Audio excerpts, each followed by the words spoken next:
everyone, and welcome to Murfreesboro Storytellers. We're happy to have as our special guest today, Sarah Callender, who is Executive Director of Main Street Murfreesboro. Sarah, welcome. Thank you for having me again, John. This is an experience right here. Well, this is something different because we're doing a virtual meeting, and I appreciate you participating and sort of breaking ground here on a new way to do the program.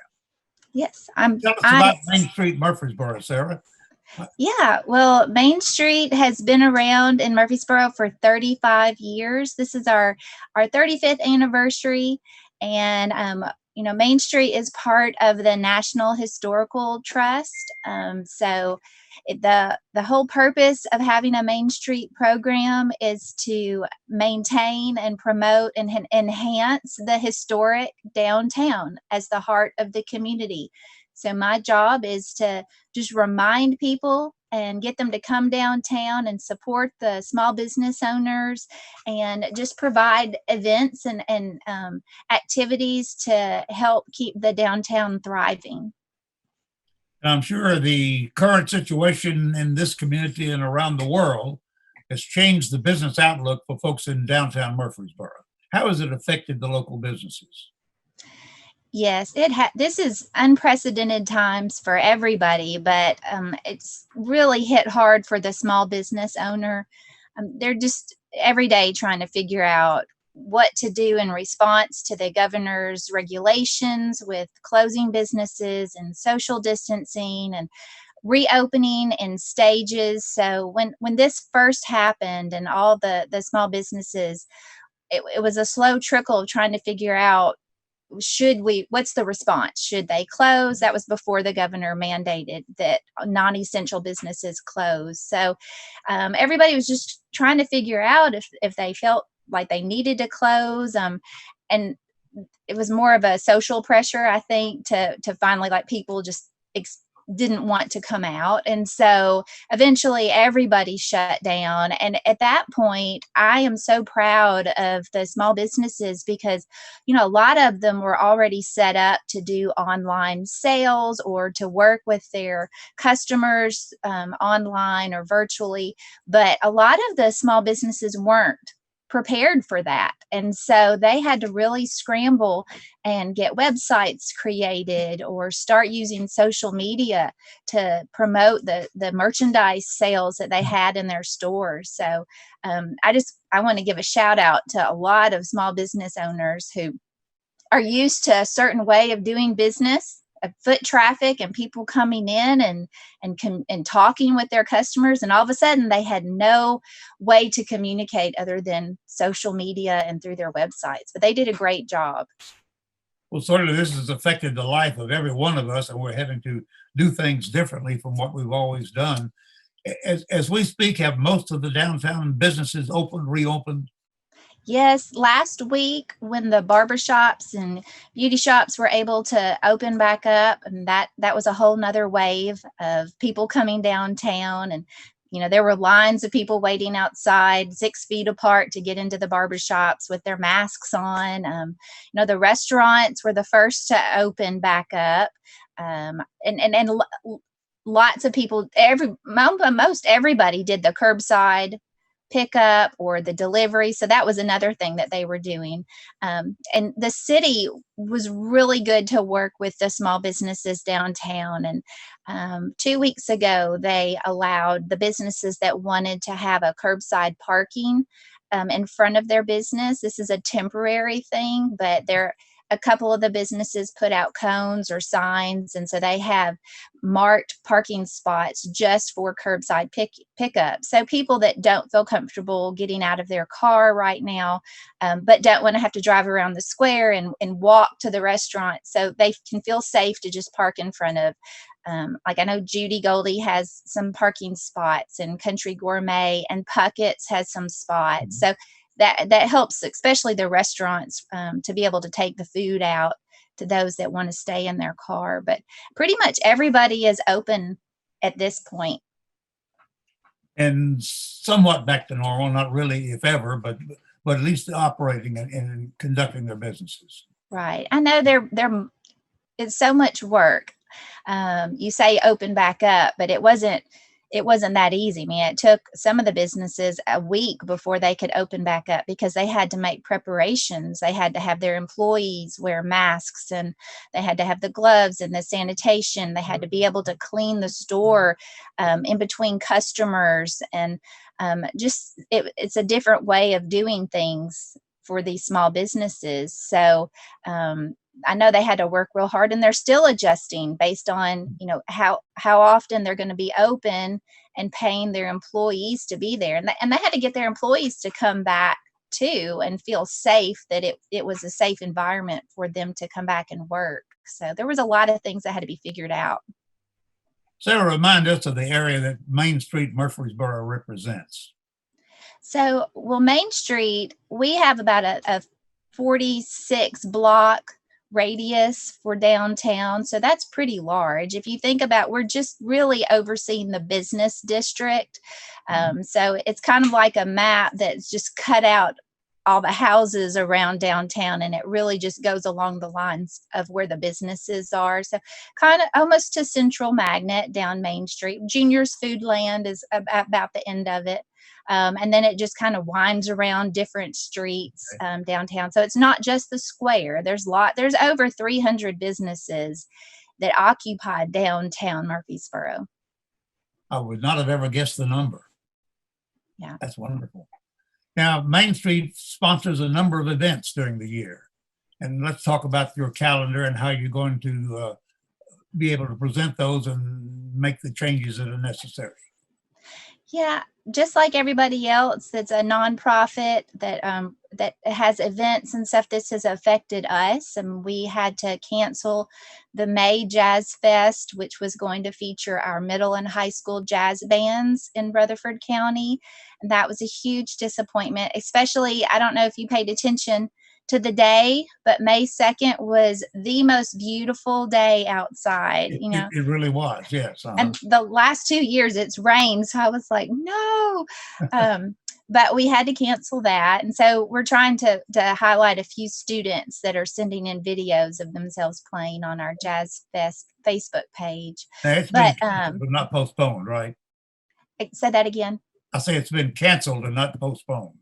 Right. We can't have the students perform again because so many of them are seniors and they're graduating. Oh, yes. And it's just too hard for them to prepare to perform in the fall because, school's starting back, and it takes all year to prepare for those programs. But something that Main Street is being able to continue is the Saturday market.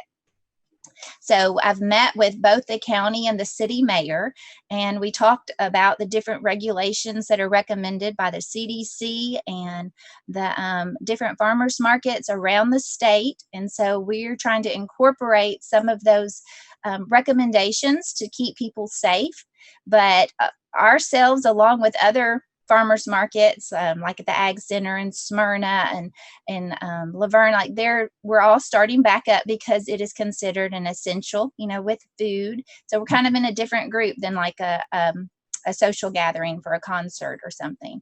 But we've got 50 vendors already who were signed up to come back to the market this year. A lot of the same ones from the past, but we also have just a lot of new ones. And we're going to be able to spread the market all the way around the courthouse square. So we'll be on all 4 sides this year. And we're going to try to spread the vendors out so they're not so congested. And we're asking that patrons who come walk around the square, just like the flow of traffic, to keep a one-way walkway around the courthouse. That. Yes, that'll help with the staying 6 feet apart and just being cognizant of people around you and social distancing when you're standing in line for the vendors. Mm-hmm. But other things that we're asking are no pets. And the reason for that is a lot of times when you bring pets, people will stop and congregate and gather together. And we're really stressing that this is not a social gathering event. This is a come and get your food and then walk around the square. You can spread out and go visit the stores that stay open and really depend on the market to bring people downtown on Saturday. But it's as far as in the courthouse square where the vendors are, we're asking people to not just linger and gather in groups. This is an important time to support our farmers, and they really need people to come out and to buy their produce and their fruits and vegetables and plants that they've been growing, because they've lost a lot of business themselves with restaurants shutting down and grocery stores not buying as much food. So I know that they've really struggled. But some of the other stuff, the vendors are wearing masks. They're going to be cleaning their hands and some wearing gloves, just whichever is appropriate for them. We're asking you to not touch the food when you go up to the table. That's what we all want to do, right? We want to Oh, grab yes, that absolutely. tomato. Yeah. But don't touch the food. Just point to what you want. Just be aware of what you're doing and trying to keep the vendors safe as well, because they're being exposed to all the people who are coming downtown. But it's outside, so that's a plus. So that's a lot safer than being inside a store. Um, and we have said that the vendors will all have bags. If you want to just get the bags from the vendors, you can bring your own bag, but let the vendor put the food in it so that you're not cross contaminating from vendor to vendor. And then, but there's going to be some new things, like there's going to be a snow cone person there. So we're saying we're recommending one person per family come into the market to cut down on the number of people, but you could still bring your family and walk around the square and go to the stores and eat breakfast at, one of the restaurants, or eat Mhm. lunch. And just also would ask that you would be aware of how many people are in the market. So if more people come early in the morning, maybe you try to come in the middle of the morning or towards the end. There's always lots of food. They're not going to run out. So just as everybody doesn't come at one time, and we'll figure that out week to week. But the market is from 8 to 12 every Saturday, starting June 6th, all the way through September. Okay. June, July, August, and September then. Okay. Yes. That's great. Glad you're being able to rearrange everything to make it work and make it available to the community. Yeah. And we had to cancel our Friday Night Live concert in June. That was supposed to Okay. be June 5th. We were going to have Entice come play. So we were sad about that, but it's just too soon. The mandate for social gathering hasn't been lifted yet from the governor. So we're just waiting to see what the rules are going to be for July based on numbers and, where our county is, to keep people safe. So you don't know for sure about July yet. Okay. We don't. We'll just I'm going to work with the mayor's recommendations, and see what they suggest. Even if the rule is lifted for social gathering, we'll just have to see how comfortable people feel. Main Street doesn't want to have an event and then have something happen, because there's a large gathering. So we'll just see if we can have it and keep people safe by closing down a couple of the streets on the square and asking people to spread out more than just having them around the courthouse. And we'll do that. So just stay tuned to see what happens. What are other events that Main Street typically does? Well, we're trying to plan our Taste of Rutherford. That's our one fundraiser that we have during the year, and that's a great time to highlight all the restaurants downtown. And honestly, this is a day-by-day working effort of myself and the committee on Taste of Rutherford to figure out, are we going to be able to have a gathering like that in July? But also, how can we help support the restaurants who have been so giving to Main Street in the past? We had over 16 restaurants participate in that event last year. And so I'm trying to think of how we could do this as a dual fundraiser to where we pay the restaurants and we give back to the restaurants downtown that participate. So that's my focus this year for the Taste of Rutherford. So it won't be like in the past, like having a big patron party. It's going to truly be something just outside where people, if we get to have it, where people feel comfortable coming, picnic style, spreading out, but still highlighting the restaurants who've really struggled during this time. Well, that's something to look forward to. Hope it'll work out. Thank you. And then later on in the fall, we've got the Jazz Fest that we had already planned to make 2 events this year. So that's still on the calendar for that first Saturday in October. and that would be our professional jazz band. So as of now, we're still hoping to have that, and that would be on the square, and it's just a free family event and bringing music all day Saturday downtown. So that, and then hopefully the Christmas tree lighting in December. Well, hopefully you'll get to do all of those events you mentioned for the later months in the year. I hope so. What Yeah. else is going on with Main Street? Well, we've really been focusing on telling the stories of the business owners. So many people know about a downtown in Murfreesboro, but they don't know about the individual business owner. And this whole pandemic has taught us that it's not just a business. This is a family. These are individuals who are in our community. They are our neighbors. They go to school with us, church with us. They shop at the grocery store with us. And their livelihood depends on people coming and supporting small business. So you hear choose small business, support small business, but this is more important now than ever before. That you make that choice when you want to get a gift, or you need a lawyer, or you need an to get a haircut or something like that, that you choose a small locally owned business over the big chain stores. Just during this time, it's just so important that our community rally around those people who put in blood, sweat, and tears to make these businesses stay alive. So I've been trying to tell the stories about the people who are behind the business, and every week just highlighting different businesses and telling like why they started their business and what makes them excited about being downtown, just to make it more real to people. Yeah, I noticed on your website you're featuring 3 businesses, I believe, right now. Yes, I did 3 this week. I just sent out the newsletter for the Right Impression, Sugaries, and Funtiques, all right there together. And then last week we did a couple of other stores. And so it's just neat because there's lots of different types of businesses downtown. There's boutiques and restaurants, there's financial offices, there's IT specialists, there's lots of home builders and so it's a neat collage of creative people who have loved this town, and they give back to this town. They're the ones who make those donations to your schools, and they pay the taxes because they live here. So let's hear their stories. And my suggestion, if you're watching this, to go to our website at mainstreetmurfreesboro.org, and you can find a list of businesses downtown and start following them on social media. This is more important than ever, is to just help get the word out about these businesses. So if you like a business, go to their Facebook page and follow them, and then share a post and comment on it so that your friends then find out about that business. That's the most important thing you can do right now to help them. Sarah, I'd say you have few, if any, vacancies in downtown Murfreesboro, right?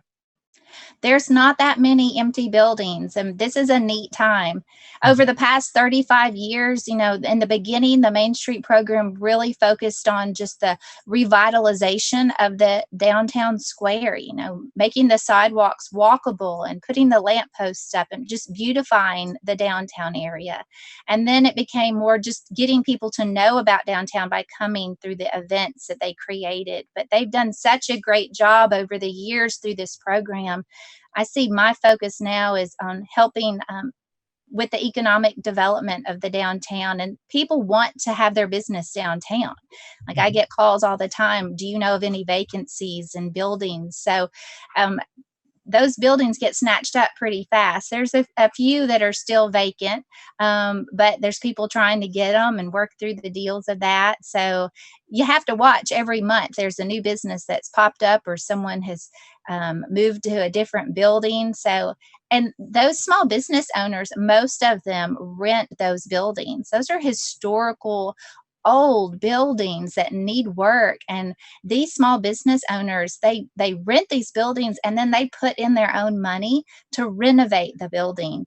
And so they're giving back to our community by helping revitalize historical buildings, which we should all appreciate and go and patronize at their stores because of that.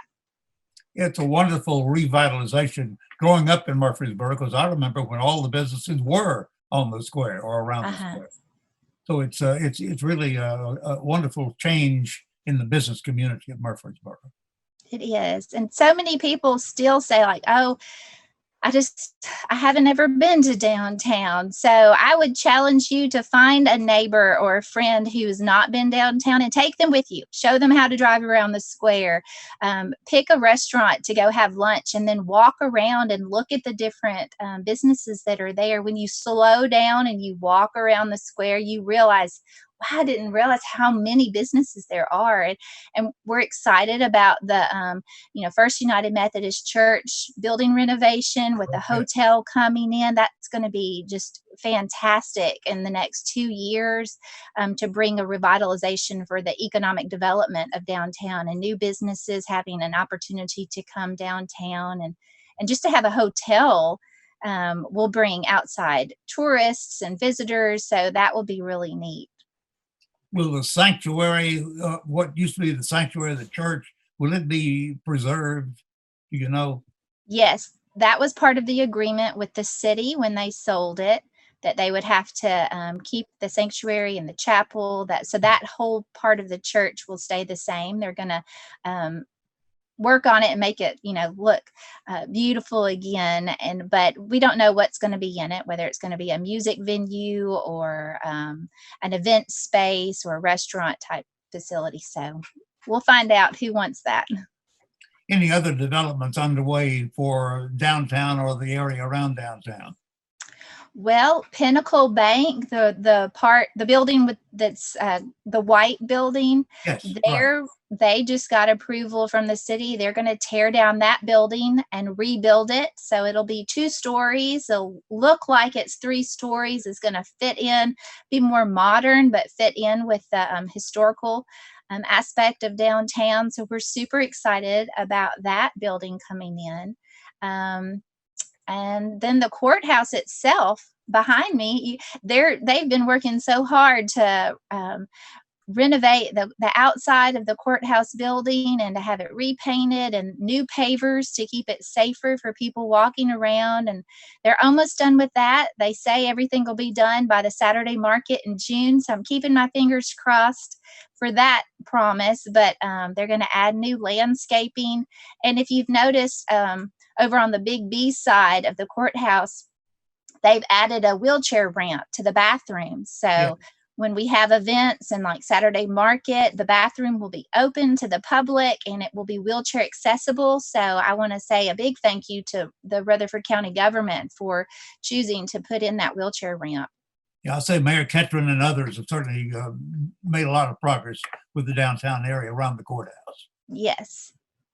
Anything else coming up in the future for Main Street? Anything out of the ordinary? Nothing really out of the ordinary right now. We're just trying to see how we can support the businesses. We love those sip, shop, and stroll events where all the businesses will stay open later at night and have a lot of the women and of course men can come and walk around the square and shop and patronize at night, and it's just kind of a fun social gathering. So once people feel safe again and everything is up, maybe back to full capacity, we're going to have another one of those events and just reopen downtown. But we are open. The stores are open. Their doors are wide open especially on like this beautiful day, this weekend coming up. So come downtown and walk around and visit some of the stores and the restaurants that are waiting for you. Sarah, tell us a little bit more about Main Street and how you operate. Now, you have a board of directors, right? Yes. So Main Street has a board of directors. There's 16 of the individuals from the community who are on the board, and we meet monthly. And so I report to them, and they all serve on different committees that are focused on economic development and how we can work with the city and the county and the businesses to bring more businesses downtown. and to support the businesses that are there. There's a promotions committee where we have individuals who help just create ideas for how we can promote downtown.